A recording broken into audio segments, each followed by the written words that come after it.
tarde, pessoal. A gente está aqui começando mais um episódio aqui do FLF Cast e hoje a gente vai falar um pouco mais sobre o que é a risoterapia. A gente vai apresentar esse conceito para vocês. A gente vai estar trazendo tanto como são os benefícios, o que é que ela é de fato.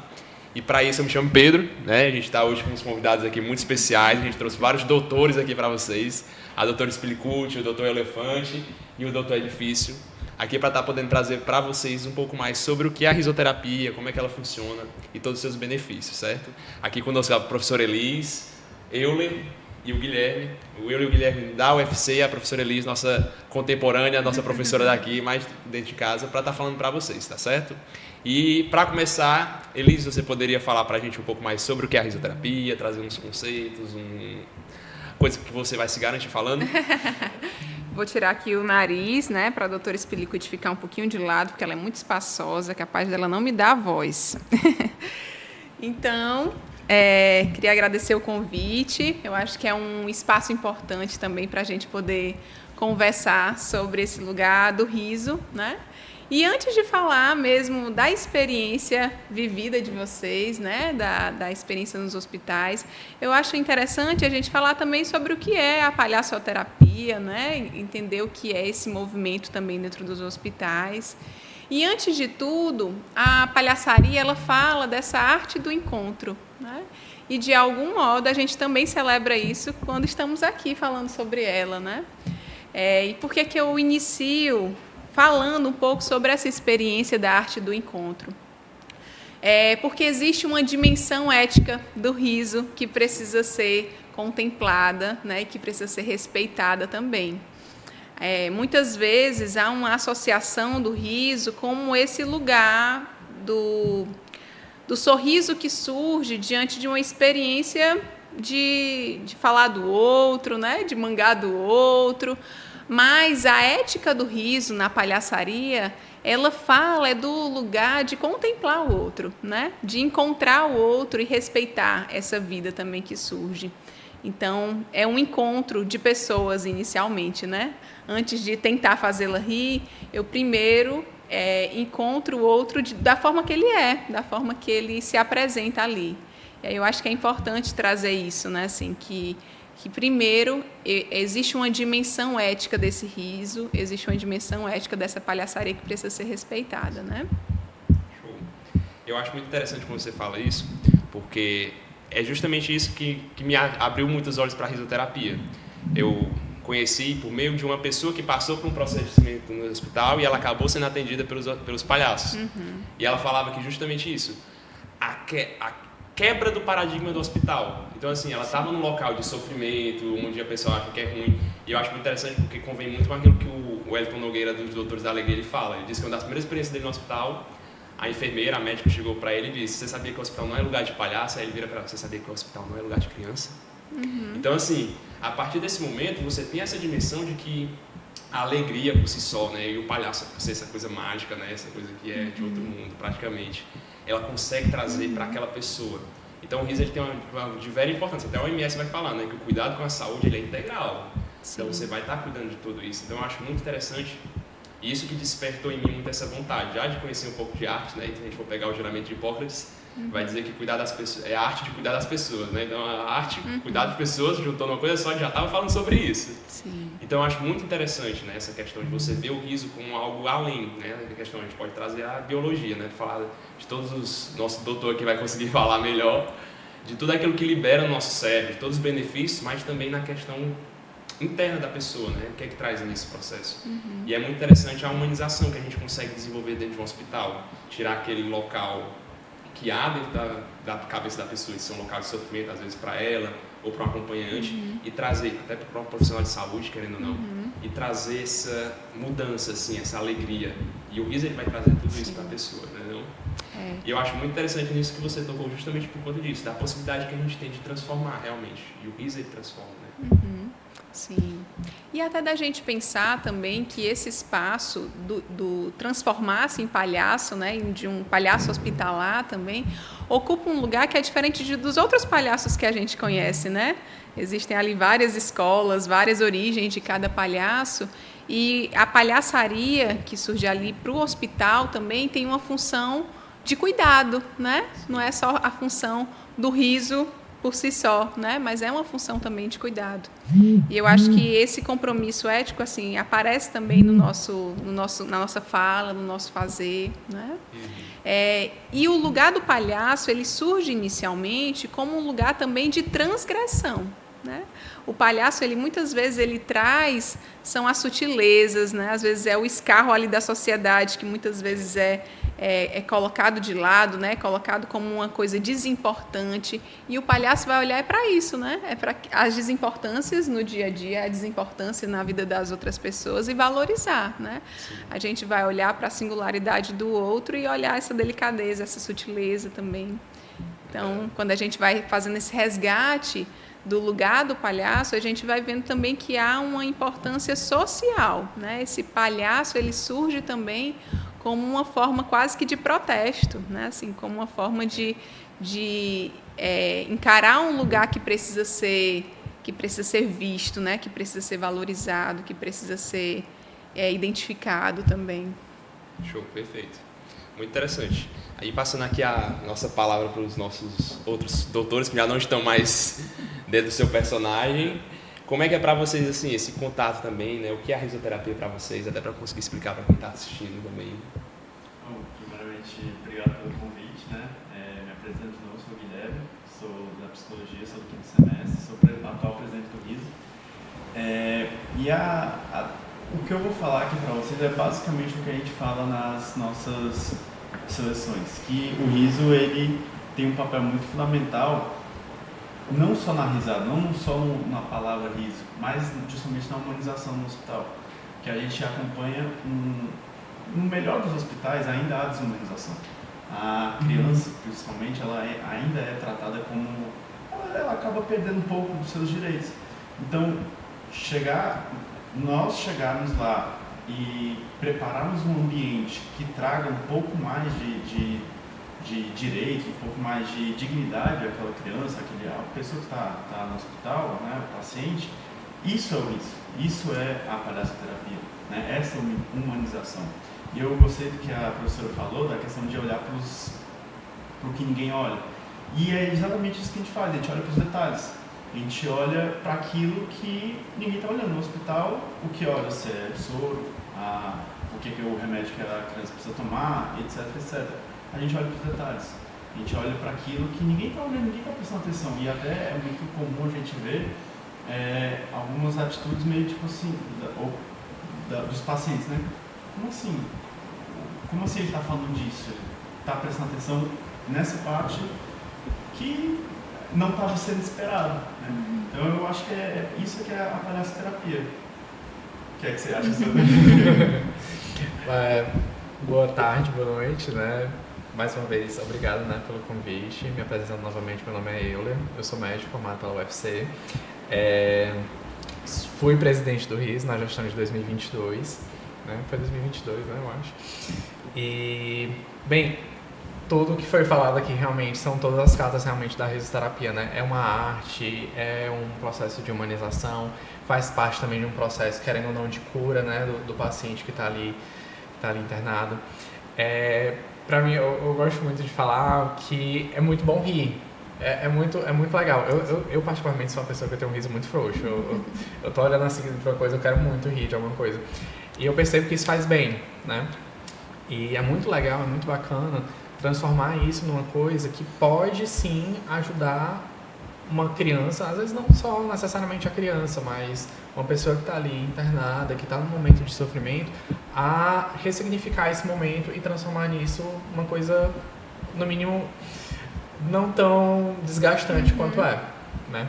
Então, para mim, o riso é isso, o riso é uma coisa confortável, o riso é uma coisa diferente. E é muito legal trazer isso também para dentro do hospital, para poder mudar um pouquinho ali do que é que está acontecendo dentro da enfermaria, dentro de um processo de internação. E uma coisa muito interessante é que a gente, embora a gente tenha um foco nos pacientes, os acompanhantes também são muito importantes, né? Os acompanhantes nas nossas visitas em geral são as mães, tias, avós, e nós também tocarmos elas também é muito importante isso. Sim. Então a gente não trabalha só pelos pacientes, mas também pelos acompanhantes e até mesmo das enfermeiras. É raro a gente ver médico no hospital. Mas acontece e também a gente toca isso também. Então é muito interessante isso. E aí eu acho que tem uma diferença falei diferença, enganchei, corta essa parte. É até bom a gente de vez em quando cortar para não estar nesse pique, né? Assim, Sim. respirar, pensar. Posso? Pode, né? Assim, um ponto que eu acho importante a gente lembrar também é que existe uma diferença desse palhaço do hospital para o palhaço que ocupa outros espaços, né? O espaço do circo, o palhaço de rua, né? Porque o palhaço do hospital, ele não ri do outro, né? Que é uma prática muito comum dos outros palhaços, né? Da gente exagerar algo do outro, né? Tirar sarro ali com uma diferença. Mas o palhaço do hospital, ele ri com o outro, né? Só faz sentido o riso aparecer se esse riso ele for contemplado dentro da existência do outro, né? Dentro daquilo que eu não vou atrapalhar, que eu não vou trazer uma chacota de algo que o outro traz, né? Então, o riso nunca é rir do outro, né? Dentro dos hospitais, é rir com o outro, é achar sentido dentro do que o paciente ou dentro do que o acompanhante também vê como graça, né? Ao contrário, muitas vezes o palhaço é que vira a chacota, né? O palhaço é que vira ali o protagonista das piadas, assim, e não necessariamente de trazer isso para o outro, né? É minimizar o sofrimento do outro nos hospitais e trazer a piada para o palhaço, né? A piada para aquilo que pode ser possibilitado através do corpo, através da fala, através dessas sutilezas que a gente conversou também. Show, perfeito. E aí, já pegando o gancho, como é que foi assim, Elisa, o seu contato com a risoterapia? Como foi que você conheceu? Né? A gente descobriu aqui, a gente estava resgatando as histórias aqui. E aí, como é que foi esse contato? Como foi acho que praticamente o começo assim de tudo, né, na sua vida, né, como é que isso repercutiu, né, como é que foi toda essa vivência, essa experiência? Sim, antes de tudo havia o nariz, né? Então, assim, eu acho que a gente se tornar palhaço, até chegar a essa cerimônia, esse momento, já existe algo em nós ali que já é palhaço, né? Que já existe ali um nariz dentro de nós que ainda não é vermelho, né? Então, na época, eu sou da turma 5 da UFC, na época já existia o riso, mas estavam os primeiros passos para a introdução da psicologia no riso, né? Na época era um projeto, uma liga assim só de médicos. E aí, eu e a Adriane, na época, nos inscrevemos, e aí entramos na seleção e começamos mesmo essa experiência e estudar um pouco mais sobre as temáticas da psicologia para esse benefício da palhaçaria, né? Por exemplo, a utilização dos brinquedos, essa relação com os pacientes, mas também com os profissionais, né? Havia muito esse discurso ainda sobre humanização, sobre o que era humanizar, porque é uma palavra problemática, né? Como é que a gente vai falar de humanização? Quando é que a gente primeiro se desumanizou, né? E aí eu acho que a inserção da psicologia dentro desse campo também da palhaçaria nos hospitais traz um pouco dessas problemáticas sociais também, né? Em que medida o ambiente hospitalar também se tornou um ambiente de desumanização, né? A Morgana Mazetti, ela fala justamente isso aqui no livro Boas Misturas, né? Assim, o que é essa ideia de humanização. E aí, na época, eu entrei no riso nessa perspectiva mesmo, né? De tentar entender como é que a palhaçaria iria me ajudar também enquanto formação de psicologia, né? Enquanto alguém que estava ali estudando psicologia, mas também como é que isso ia me ajudar enquanto pessoa, né? Porque eu não queria somente aprender técnicas, aprender o que fazer nos hospitais, né? Eu queria primeiro aprender a ser empática, primeiro aprender a escutar o outro, primeiro aprender a olhar a dor do outro, né? E eu acho que eu aprendi isso antes de me formar, eu aprendi isso no riso primeiro, né? Ouvindo esse sofrimento, dando espaço para isso e oferecendo esse acolhimento que não fosse só a partir da escuta, né? Que fosse um acolhimento também a partir da presença ali nos hospitais. Então, eu fui uma das risossauras, como a gente fala, uma das primeiras a entrar no riso, né? E passei, acho que 3, 4 anos, quase a minha graduação toda. E com certeza foi algo que me ajudou muito na minha formação como psicóloga, né? Embora eu não estivesse ali como psicóloga, mas a escuta que eu aprendi a exercer enquanto palhaço-terapeuta me ajudou nessa formação enquanto psicóloga também. Perfeito. E vocês? Bom, eu conheci o riso literalmente na primeira semana que eu entrei na UFC. E aí, eu acho que é muito o que a professora fala, a gente vê, eu vi o riso, eu conheço aquilo, mas eu não conheço. Eu nunca ouvi falar, mas eu conheço aquilo. E aí eu me senti quase como puxado para o riso, né? Na época o Euler, que era o presidente, via mandando e-mails para ele, sabendo como é que entrava no riso.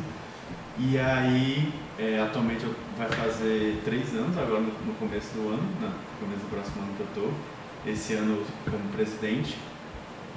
Acho que eu esqueci o que você perguntou. Como é que foi esse contato e como é que foi, assim, chamou a atenção? Ah, sim, tá. Posso continuar? Bom, e aí tem até uma coisa que eu costumo falar bastante para os novos selecionados, principalmente da psicologia, é que esse é literalmente o primeiro contato que você tem com algum tipo de, alguma coisa semelhante a um paciente, né?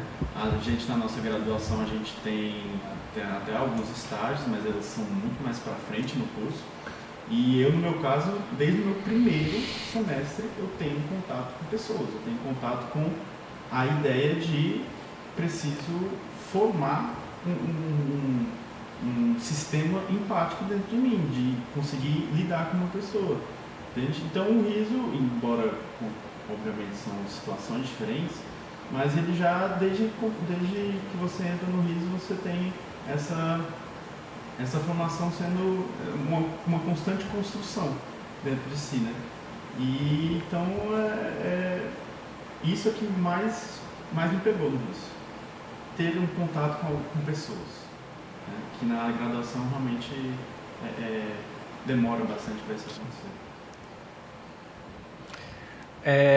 Meu contato com o riso foi um pouco mais tardio, né, na faculdade. Eu entrei na S4, eu estava no 4º semestre quando eu entrei. Mas foi um negócio meio esquema de pirâmide, nepotismo. Quando eu entrei, o presidente era meu melhor amigo, o João Pedro, né, que era o Dr. Pinguim. E o João Pedro, a gente se conheceu antes da faculdade, né? Mas na faculdade a gente começou a ficar mais próximo. E isso que eu falei antes, né, de que eu gosto muito de rir, é uma coisa que nós dois falamos muito, né? Continuamos melhores amigos, tá? Não aconteceu nada entre a gente.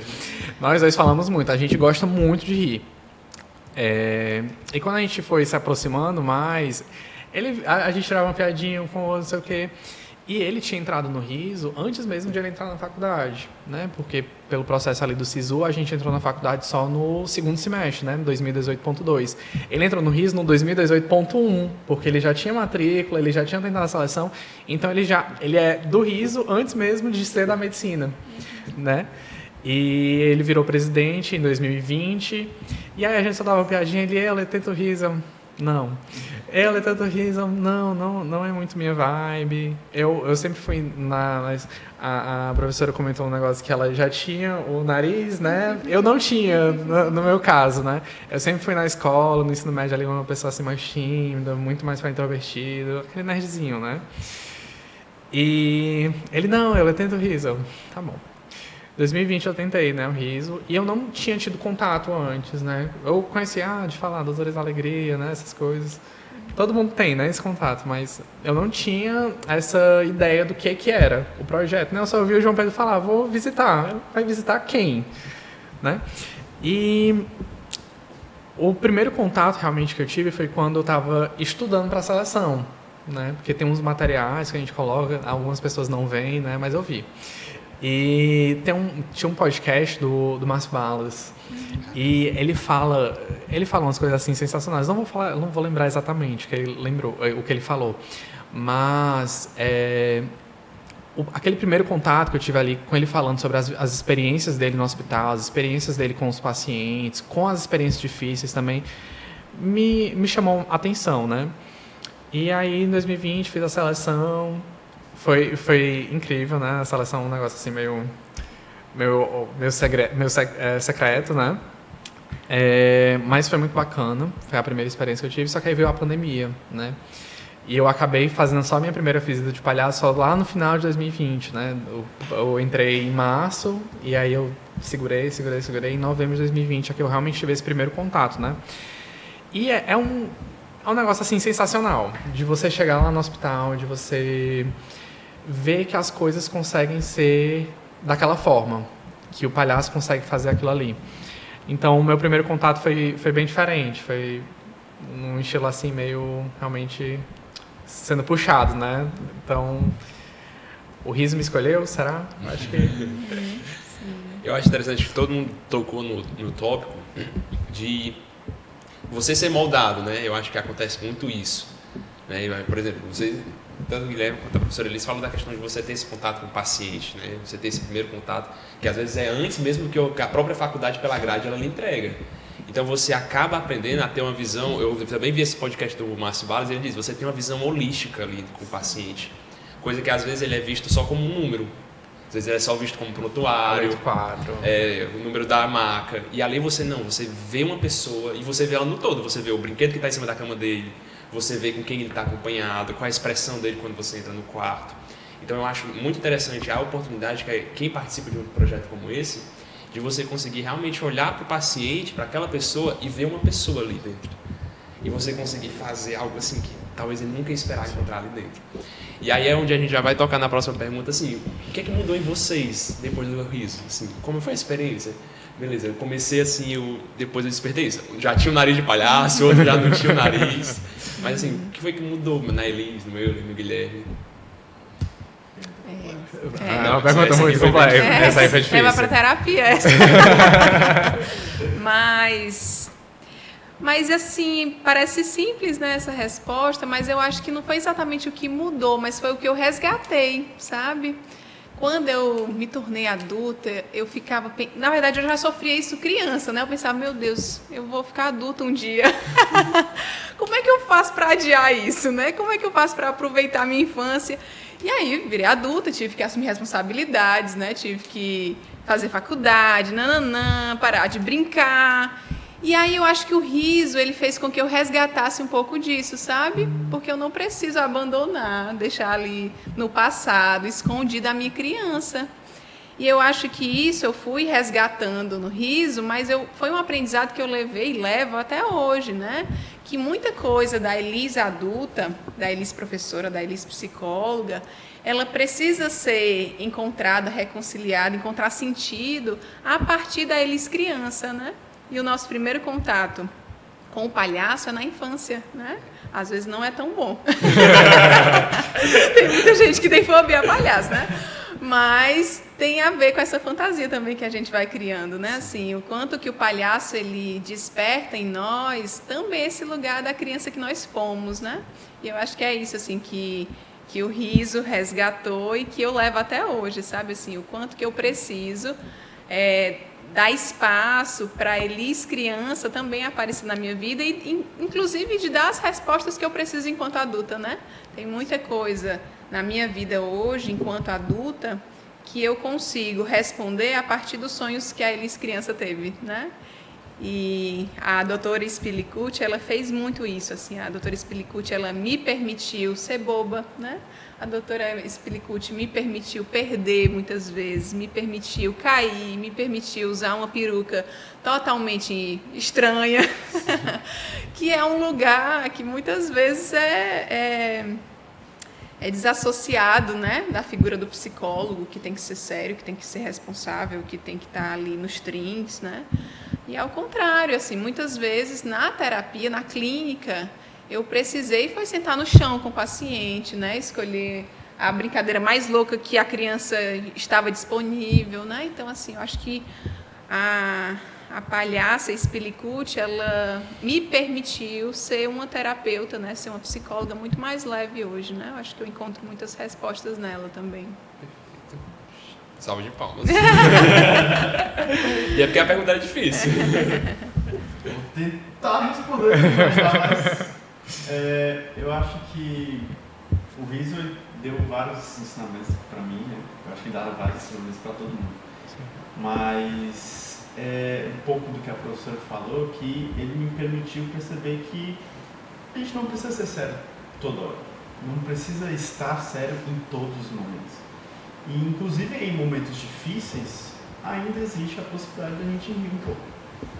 É óbvio que dentro de maneira educada, de maneira respeitosa, mas existe essa possibilidade. E, com certeza, isso na minha vida profissional vai ser muito importante, né? Eu estava justamente pensando no que a professora falou, de que tem momentos que ela precisa sentar no chão e agir de forma como se fosse assim, não natural, como uma psicóloga. Quem foi que disse que existe uma forma natural de agir como psicóloga? E aí a gente fica se perguntando, tá, quem foi que disse que a gente não pode rir no hospital? Quem foi que disse isso? Então a gente fica muito engessado nessa de que nós temos que seguir algumas regras. Algumas regras elas também foram feitas para serem quebradas, né, nos momentos corretos, né, com todo o respeito necessário. Então eu acho que o Riso ele veio para mostrar assim, você não precisa ser sério, agora você não precisa. Agora, inclusive, seria bom você não ser sério, que isso pode ajudar alguém, né? Então, acho que o maior dos ensinamentos foi esse, que o Riso me deu. Você não precisa ser sério em todos os momentos. Não precisa, não há uma necessidade disso. E eu lembrei de uma coisa, né, Guilherme, assim, de uma autora chamada Karina Fukumitsu, né? Ela trabalha com temas de suicídio, né? Nada a ver com palhaçoterapia, né? Isso. Mas ela traz uma frase que eu acho importante, que ela diz assim: quanto à vida, há jeito.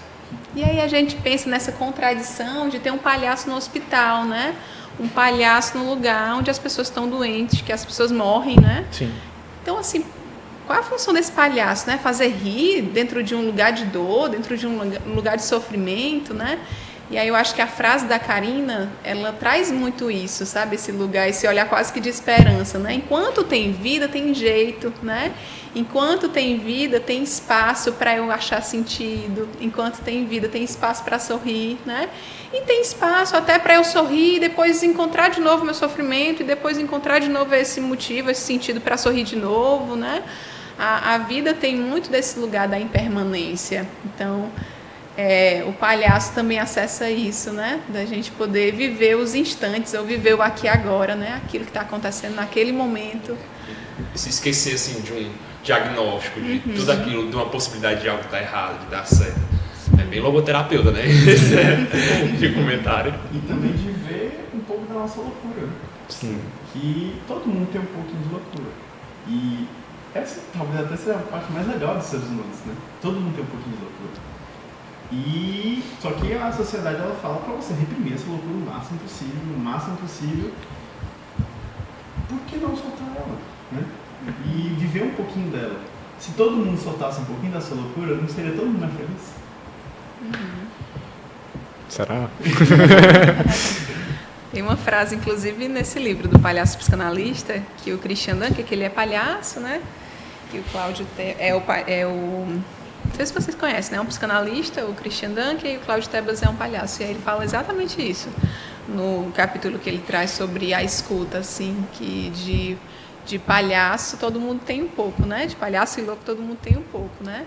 E existe algo em comum entre o psicanalista, o terapeuta e o palhaço, que é esse lugar também da escuta, né? Que é esse lugar também de dar vez ao outro, né? Perfeito. Eu leio. Tem a pergunta, né? Eu vou roubar a resposta do Guilherme, porque eu gostei muito da resposta dele. Então, a gente não precisa realmente ser sério toda hora. E é muito engraçado que, tipo assim, tem até um post no meu Instagram que quando eu fui pra minha última pra minha última seleção, que e assim, ia fechar o meu ciclo realmente do riso, que foi quando eu finalmente virei risossauro, né? Que eu até coloquei lá na legenda, que o Dr. Elefante, ele revelou um lado de mim que eu mesmo não conhecia, né? Então, eu acho que essa foi a coisa mais importante que a experiência de ser palhaço me trouxe, foi de me conhecer, foi de me colocar um passo além do que eu já sabia sobre mim, né? Dessa parte do autoconhecimento. E eu vou roubar, reforçando, né? Eu vou roubar um pouquinho dessa resposta do Guilherme, porque hoje, né, sou médico recém-formado, né? E agora que eu estou pegando mais, assim, essa questão de contato, unicamente com o paciente, né? Só eu ali resolvendo tudo. E eu vejo um pouco do meu palhaço também em cada paciente que eu atendo. Seja num sorriso, ou seja numa brincadeirinha que eu tiro, ou seja numa... Então, o Dr. Elefante faz parte de mim ainda, né? Apesar de o nariz não estar toda hora. É muito interessante isso, porque uma vez eu participei de um curso justamente de formação de palhaço. E aí, o curso ele começou assim, todo mundo se deitava no chão, as luzes eram apagadas, ficava tocando uma música de fundo e a pessoa ia meio que guiando a gente pra, tipo assim, imagine você dentro de numa praia com pronto, todo mundo conhece, né? Todo mundo sabe como funciona, então. Então ele levava a gente pra isso e ele levava a gente exatamente porque ele falou, pra nossa criança, né? A gente ia sendo conduzido até o momento agora imagine você de frente à sua criança, você criança, os seus sonhos, o que é um momento triste da sua vida. E ele resgatava isso da gente porque ele dizia, o palhaço ele tá dentro de você, você vai colocar ele pra fora. E depois você coloca pra fora, não tem mais como botar ele pra dentro, não. Não tem. Então, assim, isso deve ajudar muito, assim, na área da medicina, então, nem se fala, né? Você tem um método de atendimento ali que ele deve ser bem simples, né? E esquecendo totalmente que existe um indivíduo ali na sua frente. E na psicologia, então, nem se fala. Né? Acho que tem atendimento de criança, principalmente porque você vai ter que lidar com essa questão do lúdico. E já tendo essa experiência, já acontece isso. E aí, já engatando nisso, como é que vocês viram na experiência de vocês o resultado da risoterapia de toda essa no paciente, assim, no acompanhante, no profissional às vezes de saúde que também estava lá no hospital, né? Ou como é que é a repercussão também para quem é de fora que se depara com aquilo? E aí, vocês que estão mais no campo, né? Eu tenho que resgatar aqui minhas memórias. E aí, Faz muito Guilherme, tempo. você que está mais no campo? Sobrou pra mim? Eu acho que tem uma resposta muito simples, óbvio que eu vou elaborar um pouco mais, mas que é a gente vê a resposta do paciente na risada, né? A gente vê a resposta do paciente isso, assim, eu tô falando não de experiência profissional, afinal eu não sou formado, né? Tô falando da minha experiência lá no campo, mesmo atuando como palhaço. E eu vou exemplificar, na verdade eu vou explicar como exemplo, que foi uma situação que até hoje assim, ela me pega muito, sabe? A gente chegou no quarto uma vez com uma criança que estava mexendo no celular. Mexer no celular e nós é a mesma coisa que assim, nós não é nada, né? Mas bem, a gente tentou, vamos lá, tentamos brincar com ele, não conseguimos. Fomos para outro paciente no mesmo quarto. Isso foi lá na Santa Casa. E aí brincamos. E chegou uma hora que a gente estava brincando com o quarto inteiro. Estava o quarto inteiro cantando Celobato. E aí, eu por curiosidade, eu olhei para aquela criança que estava no celular. E ela não estava no celular. Ela estava brincando com a gente, ela estava cantando com a gente. E quando a gente saiu do quarto, que a gente precisava sair do quarto, a gente estava lá há muito tempo já, dava para ver muito claramente no olhar dela, tipo, fica um pouquinho mais. Fica só mais um pouquinho, para que aquilo ali foi um negócio assim sensacional para ela, sabe? A gente fala muito de ser sensacional para o paciente, mas a gente também não fala muito sobre ser sensacional para a gente também. A gente sai muito revigorado, né, das visitas, mas eu acho que é isso. O momento que eu mais vi o quanto o nosso trabalho é importante foi esse momento específico, né, mas de forma bem ampla, esse foi o momento que eu mais assim, fiquei encantado com o nosso próprio trabalho. Eu lembrei de uma situação, estava tentando acessar aqui, né? De uma situação que envolvia os profissionais, né? Na época, a minha dupla era a Adriane, e aí a gente inventava, assim, meio que uns motes para levar para o hospital, né? E aí a gente teve uma ideia de levar umas caixas de pizza, sem pizza, né? Obviamente. Umas caixas de pizza pro hospital. E aí a gente chegou lá, né, com um monte de caixa de pizza, sem pizza, dizendo que a gente tinha trazido pizza para todas as enfermeiras do hospital. E aí as enfermeiras, né, se empolgaram, né? E quando abriu, a gente foi dizendo, olha, tá aqui a pizza, sabor invisível. E aí a gente ia dizendo os nomes da pizza, né? Os sabores que a gente tinha trazido, que eram todos nesse sentido, né? Sabor, sei lá, sem gosto, né? E aí entregavam nada para ela e todas as enfermeiras entraram na brincadeira. Pegavam nada. Mastigavam, meu Deus, a melhor pizza do mundo, né? Então, assim, a gente também pensava em situações para mexer com a equipe, né? Porque é um momento ali também é um lugar inóspito, né, para a criança, mas também que é difícil para alguns profissionais, né? Principalmente quando a gente vê ali o outro sofrendo sem poder fazer muita coisa, além de esperar, né? Além de esperar o remédio fazer efeito, né? Além de esperar o médico chegar. Então, eu acho que também tem essa experiência que precisa ser validada, né? Dos profissionais também serem contemplados nessa visita, sim, né? Pode roubar a ideia? Pode. A pobre das enfermeiras. A gente tá pegando o que tiver. As enfermeiras nunca mais comeram essa pizza, podem levar. Só existe um boato que existe uma pizza invisível. E realmente era um boato, realmente. Mas eu acho muito interessante isso, você também cuidar do profissional, né? Porque você também tem ali uma pessoa que ela está convivendo com aquilo. Eu me lembro de uma roda de conversa com a professora Janaína, em que ela citou a experiência dela na Santa Casa. Quando ela estava fazendo a residência, ela dizia que via muitos profissionais, às vezes, com um sofrimento quando você via um paciente em estado paliativo, ou então um paciente que você via aqui de manhã e no outro dia ele não estava lá. Né? Então, assim, o profissional também é transpassado por tudo aquilo que acontece. A gente acha que eles são de ferro, né? No Covid a gente viu muito essa questão do cuidado com o profissional. Né? Mas não vamos deixar só naquela época, não. Vamos resgatar isso, né? Vamos também cuidar, né? Porque o famoso quem cuida do cuidador, a frase batida, mas que é muito interessante. Então, assim, você ter esse olhar também para aquela equipe, que muitas das vezes você traz alegria para o paciente cantando seu lobato, e aquele profissional de saúde, ele vê aquilo, ele também se alegra com aquilo, porque você também desperta a criança nele. Ele também traz à tona essa criança. Então, já que vocês estão falando de experiência, assim, como foi as experiências? Porque, querendo ou não, você também passa por dificuldade, né? Imagina que às vezes você passa por uma situação assim, mais... Se eu não parar, talvez eu pare aqui, talvez eu não pare. O Márcio Balas, ele conta até uma história muito engraçada de um menino lá que não queria, porque não queria que entrasse os palhaços no quarto. Foram 7 semanas para conseguir que o palhaço entrasse dentro do quarto. Então, assim, foi todo um processo. Eu acho que aqui a gente não foge disso, né? A gente também se encontra nessa realidade. Inclusive, eu estava comentando com o Guilherme antes mesmo de chegar que eu estava no caminho, né, para vir para cá, tentando lembrar de algumas experiências, e eu lembrei justamente de uma experiência que foi... A gente estava lá no regional, numa visita, e a gente se envolveu muito com 2 crianças, né, que estavam lá, eram 2 meninas, que na hora que a gente chegou lá, elas já receberam a gente já começou a brincar, mas a gente foi visitar os outros quartos, e por acaso a gente deixou delas por último, que a gente estava com a sensação de que a gente ia demorar um pouquinho lá, e demoramos. E aí a gente fomos todos os quartos, o delas foi o último, a gente ficou brincando lá. E aí, tal hora, alguém ouviu o trem, né? Que o trem é o nosso código para vamos, né? E a gente, o trem, a gente tem que ir, tchau, tal. E as meninas, simplesmente, 2 pequenininhas, assim, olharam assim pra gente, não. Vocês não vão. E a gente ficou assim, paralisado. O que é que nós fazemos agora?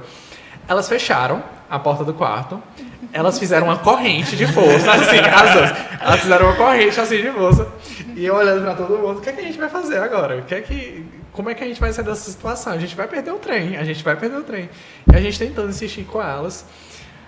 Eu não lembro exatamente o que foi que a gente fez pra poder a gente sair dessa situação. Eu só sei que em algum momento...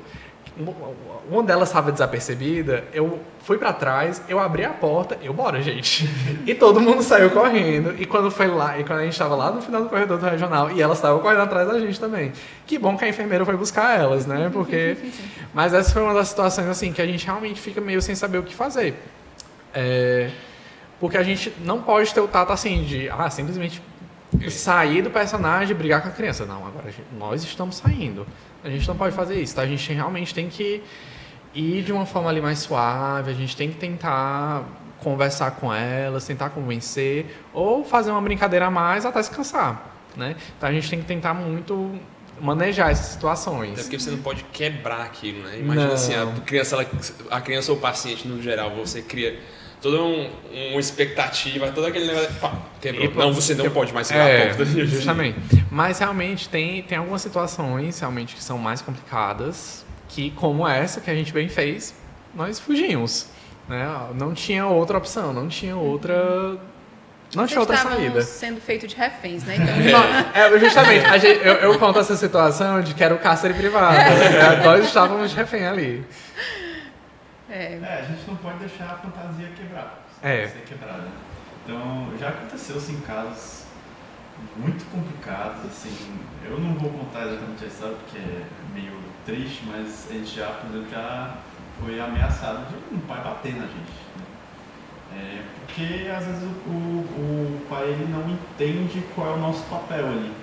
O Euler falou da questão de a gente não pode simplesmente começar a educar. Não é nosso trabalho educar ela, ainda mais naquele momento, entendeu? A gente fala muito no Riso que uma frase que é do Euler quando era presidente, que eu me lembro perfeitamente dessa frase, que é o seguinte, que ele teve uma vez, me corrija se eu estiver errado, mas que teve uma vez que teve um caso muito interessante lá no hospital, e aí o Euler, como estudante de medicina, queria muito saber o que era aquele caso, o que a criança tinha, os sintomas, tentar descobrir, né? Mas o Euler ali, ele era o palhaço, ele não era o estudante de medicina. Então, assim, ali a gente não está como o Guilherme, o Euler, a professora Elise, não somos os palhaços. E a gente tem que saber o nosso papel também ali, né? Existem outros papéis a serem cumpridos, a enfermeira está ali para cumprir o papel dela, o médico está ali para cumprir o papel deles. E o nosso papel não é educar, o nosso papel é manter aquela fantasia, né? Que, inclusive, só nós mantemos aquela fantasia. Sim. Imagina se a gente quebrasse a fantasia. Não existia ninguém que manteria essa fantasia. Perfeito. E aí, assim, como é que foi, principalmente, acho que para a Elise, né, que já passou por todos os processos de uma risoterapia, de um grupo, e hoje, né, junto com ele, estamos formados para vocês dois. Hoje, assim, vocês conseguem, de certa forma, trazer à tona, a gente já comentou, né, por exemplo, às vezes eu estou atendendo um paciente e o meu doutor, ele volta, né, ele aparece, surge em pequenos momentos para me ajudar com aquilo. Mas, assim, quais os benefícios, assim, para vocês hoje da risoterapia e que vocês conseguem colocar no paciente, os benefícios que o paciente às vezes recebe, aquela pessoa que você está acolhendo? Eu estava lembrando também, a gente tem muitas possibilidades enquanto palhaço, né? Mas a gente também tem muitas limitações, sabe? E eu acho que aprender sobre limites também é algo que a gente vive, né? Enquanto palhaço, enquanto psicólogo, que eu levo isso. Por exemplo, quando a gente entrava no quarto, tem a fantasia do palhaço, mas nem todo mundo gosta de palhaço, nem todos os pais, né? E nem todas as crianças, né? Então a gente pede permissão. Oi, eu posso entrar? Eu trouxe aqui uma tropa, né? Trouxe aqui um trem de palhaço, a gente pode entrar? Se a criança permite, a gente está ali no quarto dela, né? Se ela não permite, a gente vai ter que lidar com o não. Não é a criança que precisa lidar com a imposição que o adulto ou o palhaço cria sobre ela, né? Mas naquele momento, quem tem o poder é a criança. E aí eu acho que isso eu levo também como aprendizado para a minha vida enquanto profissional, enquanto psicóloga, né? Porque o meu trabalho clínico com crianças também diz sobre isso.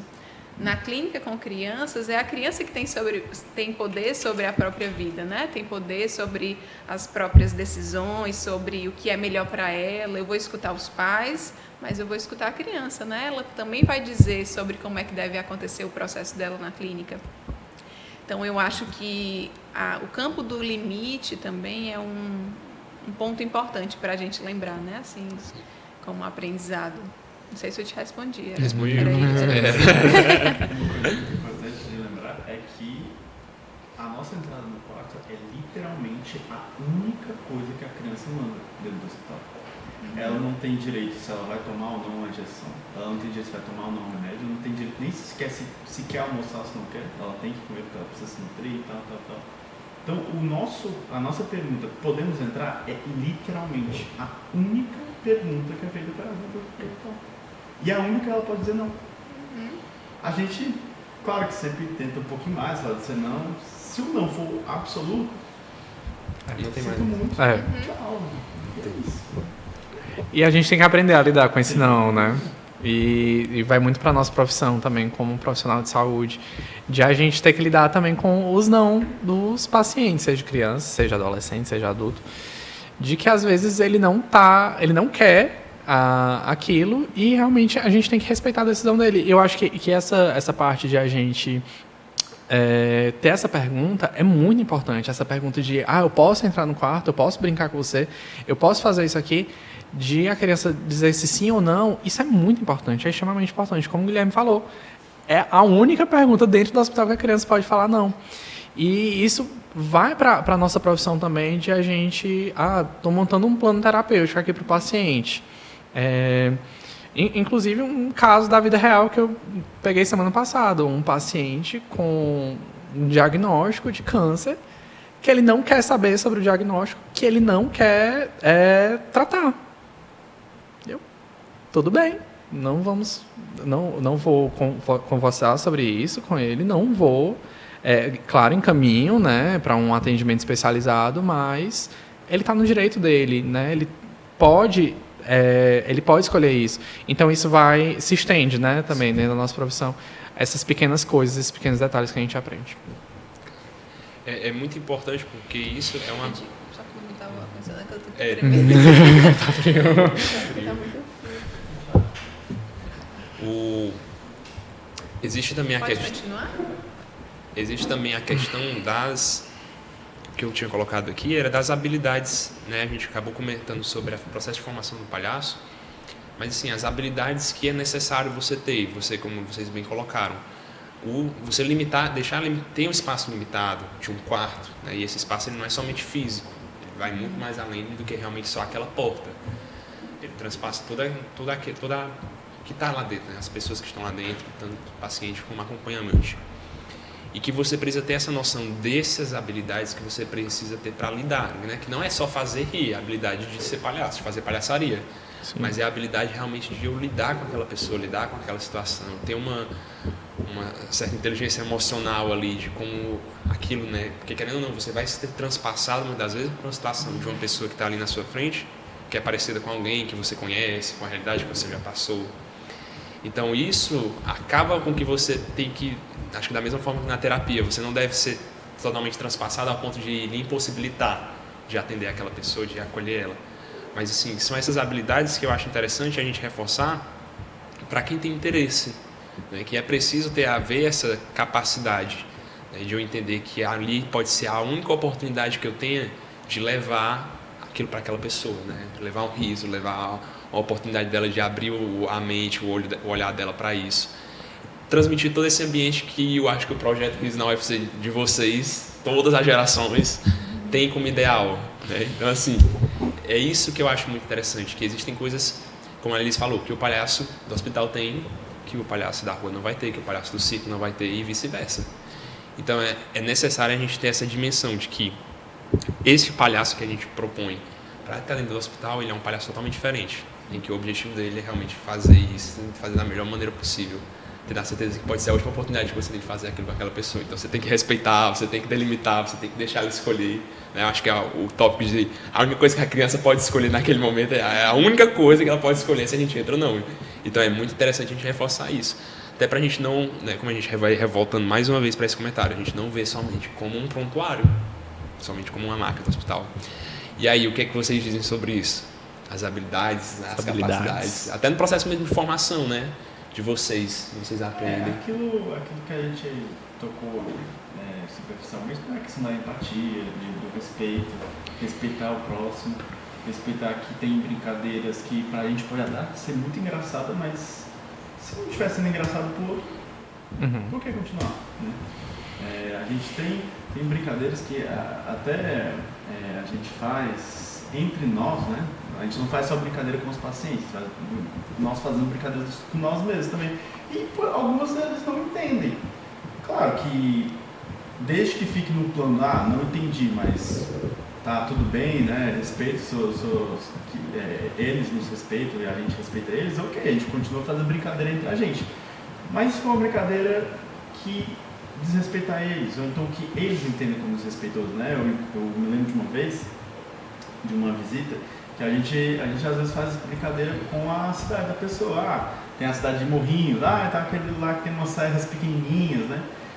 E eu não sei exatamente o porquê, uma das mães ela pegou muito no coração dela, assim, eu acho que ela gosta muito da cidade dela, ou algo do tipo, eu não sei, né? Mas ela realmente ficou estressada com a gente ter feito brincadeira com a cidade dela, coisa que a gente faz sempre com absolutamente todo mundo, entendeu? Mas ali eu entendi, fui eu que tinha feito a brincadeira, né? Eu entendi, fui para outra brincadeira. Então, essa dimensão do calçar o sapato do outro, né? Entender, a gente não entende perfeitamente quais são as dores do outro, só de olhar para o outro. A gente vai entendendo, conversando com o outro, e nessa conversa a gente, conforme a gente vai entendendo, a gente vai se adaptando, né, ao outro, e para não machucar, não há necessidade. Né? Eu acho que além da dimensão ética, assim, que é top 1, né, com certeza a habilidade melhor, mais importante é nesse campo ético mesmo, da gente inclusive entender a hierarquia no hospital, né, se a criança tem que parar a brincadeira para fazer um procedimento, sim, a prioridade vai ser o procedimento, sim, né, sim, e não mais a brincadeira. Mas a arte, ela salva em muitas ocasiões, né? Então, assim, eu acho que quando a gente tem um mínimo de habilidade de teatro, quando a gente tem um mínimo de habilidade de música, e eu nem digo cantar bem, porque se dependesse cantar mal foi uma habilidade para mim no riso, cantar né? mal é uma habilidade, inclusive, essencial para poder ser palhaço. Exatamente. Mas a música, né, assim, ela salva muitas vezes, né? Quando eu não tenho uma piada pronta, quando eu não sei exatamente o que é que eu vou improvisar na hora, às vezes a música, ela traz, né? Sim. Quando eu não pensei nas caixas de pizzas. Fenomenal. Só o que acontece, dá branco, vamos cantar uma música. Vamos cantar. E vamos botar o quarto inteiro para dançar. Tinha um repertório que a gente levava mesmo. E realmente essas habilidades que o palhaço do hospital, que o palhaço terapeuta, ele tem de diferente do palhaço de rua, do palhaço de circo. Tem várias coisas, né? Normalmente o palhaço de circo ele trabalha só. É ele mesmo zoando com todo mundo, brincando com todo mundo. E não, o palhaço ali no hospital, normalmente ele não consegue fazer nada sozinho. Ele precisa de um colega, ele precisa de um amigo. Então tem muito sobre também essa questão de trabalhar em grupo, de comprar a ideia do outro, de conseguir trabalhar em equipe. Então isso é uma habilidade que a gente bate muito na tecla com os nossos membros, né? Também durante a seleção a gente vai buscando aquelas pessoas que sabem trabalhar em equipe, que a gente vê isso também. Isso é uma coisa que até mudou recentemente, né? Vou dizer, foi na minha presidência no Riso que a gente começou a toda reunião presencial a gente fazer uma brincadeira entre nós mesmos, né? Não necessariamente, a gente trata de todos os processos burocráticos, a gente conversa sério, a gente fala sério, às vezes eu brigava com eles, brigava até demais, tinha uns momentos mais sérios, mas no final, gente, vamos brincar, qual é a brincadeira de hoje? Então isso ajudava a gente a ter mais conexão um com o outro, de conhecer mais um ao outro, porque às vezes a gente se vê ali uma vez na semana, 2 vezes se tivesse visita. E de a gente ter mais laço, né? Para quando a gente chegar ali na visita, a gente conseguir trabalhar em equipe, a gente ter uma facilidade, ter uma fluidez melhor. Sim. E até você tem até que trabalhar em equipe com a equipe do hospital, né? Ela também é uma coisa a ser cuidada, né? Porque como eles falou, às vezes se tiver um procedimento que a criança precisa fazer, uma medicação, alguma coisa, para ali e começa. Justamente. Aí, tem até um detalhe, né, de que nós, palhaços, nós não podemos... Primeiro de tudo, nós não vamos nos intrometer no procedimento, não é? Eu vou tirar ali a minha performance e começar o procedimento porque eu tô ali. Não, nós nos retiramos. No momento, tá tendo... Vamos aplicar uma injeção, vamos começar um medicamento, a criança está muito chorosa, aí a técnica vem cá, brincar com ele para poder ele se aquietar. não é a minha função. Aí a gente brinca, não, minha mãe não deixa. A gente tem medo de agulha, a gente não gosta disso. E a gente sabe que a gente não quer essa conexão, que a criança faça essa conexão do palhaço com uma coisa ruim, né? Sim. Naquele momento, né? A gente quer que o palhaço, ele tenha... O palhaço tem outros momentos, né? Ali. Ele não está naquele momento de administração de medicação, de ajudar a técnica. Ele está no momento de palhaço. E assim, quais foram as dificuldades encontradas assim por vocês? Eu acho que querendo ou não existe uma dificuldade, né? Existe, você às vezes se depara com, né, como falou, às vezes é um pai ou uma pessoa que está lá que ela não consegue encontrar. E como é que reverte, né? Eu acho que ou tenta reverter essas situações. A gente tem o famoso lema: não sabe o que fazer, corre. Porque é isso, não tem como a gente não tirar aqui o nariz, falar sério com você, não existe isso, né? Então, não sabe o que fazer, corre mesmo. Já existiu inúmeras situações, essa mesmo que eu contei, né, do pai. Chegou, eu não era presidente ainda, era a ex-presidente, o Léo ex-presidente, era a ex-presidente, né? E aí eu só olhei pra ela assim, e a gente tem até uma brincadeira que a gente faz, que a gente meio que cria uma conexão conjunta de palhaços, que um se olha, a gente entende o que a gente tá. E aí eu olhei pra ela olhou pra mim, e a gente praticamente ao mesmo tempo esse é o que a gente tem que fazer, entendeu? A nossa função ali, ela tá sendo atrapalhada. E se não dá para fazer, E eu acho que também, assim, não sei se isso já existe, né? Mas poderia existir em alguns hospitais, assim, uma conversa mesmo, sem nariz, né? Com a equipe, né?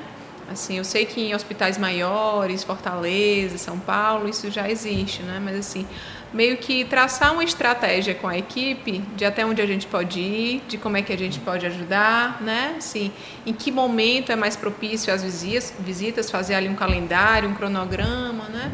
Sim. Acho que algumas coisas acontecem no improviso, mas outras também podem ser planejadas, Sim. né? Né, presidente? Boa ideia. Já está sendo cutucado, né?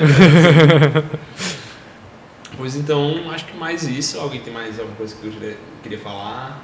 Eu acho que muitas dúvidas foram sanadas, muita coisa foi apresentada. Muita coisa nova, né? Sim. E eu, primeiramente, agradecer. Alguém quer falar mais alguma coisa? Não, eu estava até pensando aqui em uma frase que tinha, mas eu vou ver se eu acho. Para poder falar, pode ir. Enquanto isso a gente corre. Enquanto isso a gente foge, né? Não, acho que... Não me veio um negócio na cabeça, na verdade. Mas não sei, é uma frase de efeito, na verdade. Não sei, não é muito uma coisa que eu vou falar, não vou explicar muito depois, não. E na verdade eu vou ficar. Só soltar e fugir. Vou só soltar e correr, Sim. tá? Mas na verdade eu não sei nem. Eu tava até pesquisando, mas eu não encontrei quem foi o que falou originalmente essa frase, né? Mas que a doutora explicou que o doutor É Difícil vão lembrar na mesma hora que eu falar. Que o nariz de palhaço é a menor máscara do mundo. Sim. Né? É a que menos esconde e a que mais revela. Então, agora eu vou correr, né? Com a cabeça lá. Não, mas eu acho essa frase muito É linda. bonita. Eu conheci ela pelo teatro e realmente, eu acho até, não sei, mas eu pelo que eu pesquisei, você não coloca o nariz nem tira ele de frente para a criança. Porque ali não existe o Euro, não existe o Guilherme, não existe a Elisa, ali existe o palhaço, o doutor Elefante, existe o doutor É Difícil, a Explicute. E a partir do momento em que você coloca isso aqui, você está se deixando ser levado por aquela criança que a gente fala, pelo palhaço em si. Tanto é que você se torna mais livre. Porque se eu passar vergonha, não é eu que estou passando vergonha, o meu palhaço está passando vergonha. A partir daquele momento, não sou eu, aluno de medicina, se eu ver algo precisando de alguma coisa, aplicar uma medicação, eu não vou aplicar a medicação, porque não é um aluno de medicina que está lá. Mas é realmente aquele palhaço. E eu acho que com o nariz de palhaço, você tem a oportunidade de trazer de volta também esse mundo mágico para essas pessoas, né? Como eu falei no começo, cara, a pessoa está lá no hospital, às vezes, uma semana, um mês todinho, e ela olha para as paredes brancas, sem cor, sem vida. Às vezes ela olha para o lado, né? Eu conheço uma pessoa que ela tem trauma de hospital, tipo assim, ela não quer ir para o hospital porque ela passou por uma situação muito traumática na vida dela, pós-cirúrgica, E, tipo assim, ir pro hospital para ela é um sofrimento. Então, imagina a pessoa que se depara, que tá com aquela imagem na cabeça de um local onde ele vai trazer sofrimento para ela. Do nada chega um palhaço, tira uma brincadeira, faz uma coisa ou outra. Então, tipo, traz um renovo para a pessoa. Né? E a partir do momento em que você coloca, você está se desligando de todos os seus a priori, de tudo aquilo que você acredita, que você acha que é certo e errado, e se deixando entrar no mundo das outras pessoas. Né? E essa máscara permite justamente você liberar sua loucura. Exatamente. Porque você tá deixando de ter medo da represália dos outros. Porque não é como se não fosse você. Você passa a atuar, né? Fazendo um papel ali. E você se permite. Né? Eu tava lembrando justamente de uma... Que a gente tem esses momentos, né? Que a gente fica ali em grupinho e... A gente não tá brincando, né? Com as crianças. E aí foi justamente na época das Olimpíadas e no hospital tem a Copa, né? E aí a Ju, a doutora Chuchulha, ela chegou, tava só nós, né? Só ali a gente... Ela olhou, gente, mas tá nas Olimpíadas, não tá na Copa. E aquilo ali foi uma piada sensacional pra gente. Mas se ela não estivesse de nariz palhaço, talvez seria... Gente, o que é que ela tá falando? Que besteira. Mas ali foi um momento ali que ficou marcado na minha mente, de verdade. Cria um clima. Cria, total. Um clima já propenso à risada, né? A gente nem precisa fazer piada, só algumas coisas. Só o nariz. Só vezes assim. E aí que você falou, né, na questão de não tirar na frente do paciente, até todo mundo que passa por mim, eu falo, galera, vocês não precisam se privar de beber água na visita, por exemplo. Mas vá pro cantinho, pense tipo, dentro da copa, que não tem nenhuma criança lá, tira o nariz, beba água, volte ao nariz. Quando você estiver apto a voltar ao palhaço, volte ao palhaço. Então assim, é isso que acaba que eu estou falando desde o começo, que é a questão da fantasia. Nós temos que manter a fantasia. Quebrar a fantasia nós vamos estar sendo comparados a qualquer um que está lá. Então a gente faz parte de uma fantasia que ela não pode ser quebrada. Achou a frase? Achei. Mas eu acho que eu tinha colocado uma outra aqui, também tinha a ver com isso. Inclusive, essa parte que eu falei que eu ia procurar, você corta. Anotar as frases que eu tava me lembrando de tanta coisa que eu acabei esquecendo de falar. A gente esqueceu de falar. A gente acabou esquecendo de falar de uma coisa, né? Que o palhaço subverte, né? Eu tava tentando lembrar dessa palavra. Sim. Eu adoro essa palavra. Tem tanta coisa. E são coisas que são tão pequenininhas. Olhando assim de lado, parece tão bestinho que faz tanta diferença. Que isso também entra na questão do que a gente vê o detalhe nos pacientes, que quem olha de fora, coisa besta, para a criança é um negócio sensacional, você sente um negócio sensacional. Tem uma brincadeira que eu acho que é uma brincadeira tão, assim, eu falo bestinha, mas não no sentido pejorativo, mas bestinha tem que ser simplesinho, né? Que a criança, a gente tentar adivinhar o nome da criança. Sendo que o nome da criança está estampado na parede, em cima de um leito. A gente só lê e faz uma brincadeirinha para acertar o nome da criança, só que ela não entende que tem uma plaquinha escrita o nome dela atrás. Então, para ela, aquilo ali é como se fosse assim, meu Deus! Literalmente mágico, né? Ele acertou meu nome! Qual é a possibilidade disso? Ainda mais que é um nome difícil, né? Não é tipo, Ana, é muito fácil, né? Mas é um nome difícil. Sim, é uma coisa tão simplesinha, né? Que a gente sem nariz ia ser tão sem graça. Sim, é a arte da sutileza também, né? O palhaço, ele tem isso. Ele é espalhafatoso, mas o olhar dele é pro simples, né? Pra delicadeza mesmo. The phrase. Achou? Não achei. A gente fala de mais algumas coisas. Vamos entrar na explicação, né? Palhaços Augustos, Augusto, palhaço branco. Eu devia ter colocado aqui. Demora mais uma hora. Eu não posso falar sobre isso, porque senão eu vou... Tópicos sensíveis. Tópicos sensíveis. Eu vou sair daqui escrachado. A gente ainda tem uns 30 segundos, 5 minutinhos. 5 minutos? Dá tempo. Mas vocês querem que eu procure aqui uma frasezinha pra gente encerrar? Pode ser. Eu pensei a gente encerrar já no convite pro grupo que a gente vai estar iniciando aqui. Vocês darem umas dicas. Posso fazer convite pro Riz também? É aberto? Porque o público acho que não é muito... Convido o pessoal da UFC que vai assistir, né? Olha como o Luiz tá famoso, tá no podcast. É, tipo isso. Você quer participar do podcast também? Você quer participar?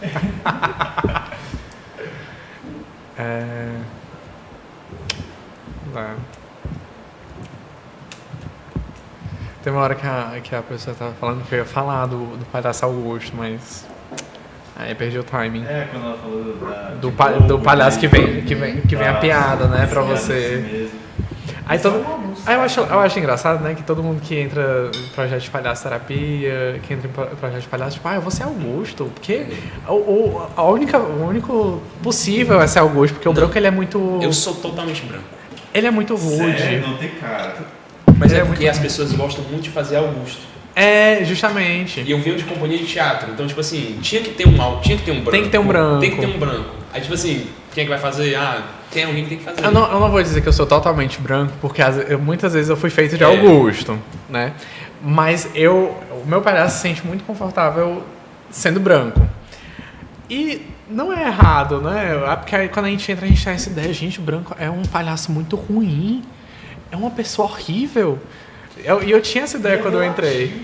É muito relativo. Na comunidade a gente fez uma peça recentemente, que ela era justamente sobre 3 palhaços, era uma coisa, né, querendo não envolvia a religião em si, mas era uma peça que falava sobre uma princesa, 3 palhaços, e aí os palhaços eram do bem, mas na verdade eles não eram tão do bem. Isso trazia. E aí eu não iria atuar, porque eu sou coordenador do ministério, então acabou que, tipo assim, eu não quero atuar, porque se der algum BO eu vou lá e resolvo. Uhum. Acabou que a gente precisou por livre e espontânea pressão de não termos pessoas para fazer. E eu disse, eu vou fazer o azul, que os personagens eram divididos por cores, não tinha um nome, era vermelho, amarelo e azul. Eu faço o azul porque o azul ele é o único que não precisa existir, porque um era Augusto, o outro era branco, e o do meio, né? Ele era azul. Ele era azul, ele tinha uma cor diferente.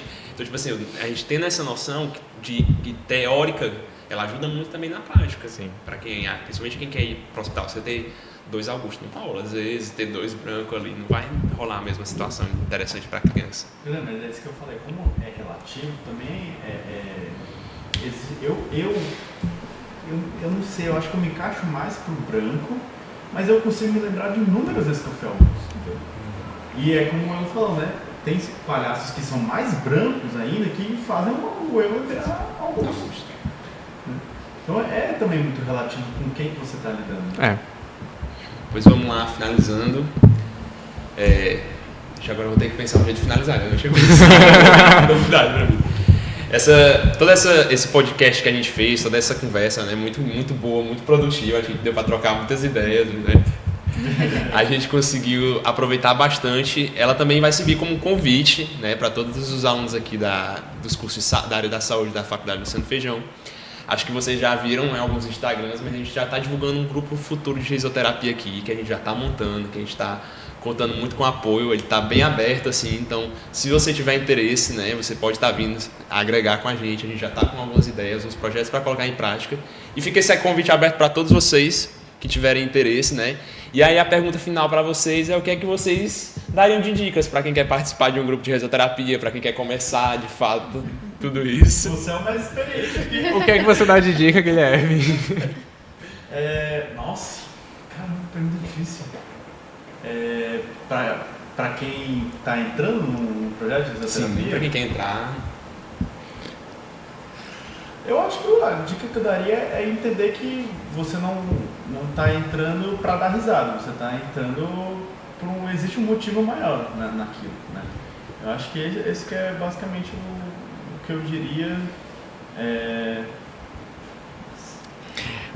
Eu como professora, né, não tem nada a ver com isso assim, mas a minha dica é estudem. Verdade. Leiam sobre os Doutores da Alegria, assistam o filme do Pat Adams, né? Assim, vejam o que é humanização, conheçam outros projetos, porque eu acho que tudo isso assim amplia um pouco mais da nossa ideia do que é um palhaço de hospital, né? Às vezes a gente tem uma fantasia, tem uma ideia do que é esse palhaço, com a referência dos outros palhaços que nós conhecemos, né? Mas acho que poucos de nós fomos aquela criança que estava no hospital e recebeu um palhaço de visita, né? Então, como a gente não teve essa experiência ali de ser a criança que recebeu o palhaço no hospital, a gente pode aprender isso pela experiência de outras pessoas, de outros palhaços. Então, acho que vale a pena a gente conhecer um pouco desse campo, né? Antes da gente estudar, antes da gente entrar. Me lembrei agora do que o Márcio Balas falou em uma entrevista, que era justamente que ele abriu uma companhia para ensinar pessoas a serem palhaços, né? E aí ele fala que existia a parte teórica, que ninguém dava bola, como se não fosse importante, mas é uma das partes mais importantes. Óbvio que botar na prática é tipo assim, o que faz a pessoa ser um palhaço terapeuta. Mas o que você vai botar na prática se você não souber nem o que você está fazendo ali? Então a parte teórica ela é muito importante, né? A gente tem as nossas capacitações justamente para isso, é uma parte teórica. E depois só que a gente bota na prática, a gente não entra no projeto e já vai visitando. E eu acho que além de trabalhar com riso, de saber fazer o riso, de saber fazer isso também, é muito importante também saber lidar com a frustração do ser palhaço, de que às vezes você não vai conseguir atingir o seu objetivo do riso. E tá tudo bem. Então essa fica outra dica de também lide com a sua frustração. É importante. Show.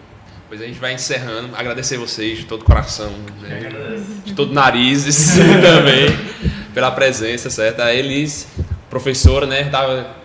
Veio correndo, praticamente, vocês vindo de fora. Agradecer mais uma vez.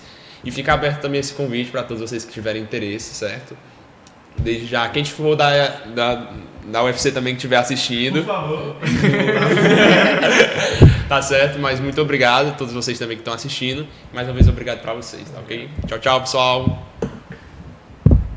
Show. Vamos tirar uma fotinha. Precisamos tirar uma foto. Ai, eu amei. Nariz, sim, Eu tava nariz. super nervoso. E eu falando com o Pedro, não é melhor a gente dividir assim a fala de cada um pra não ficar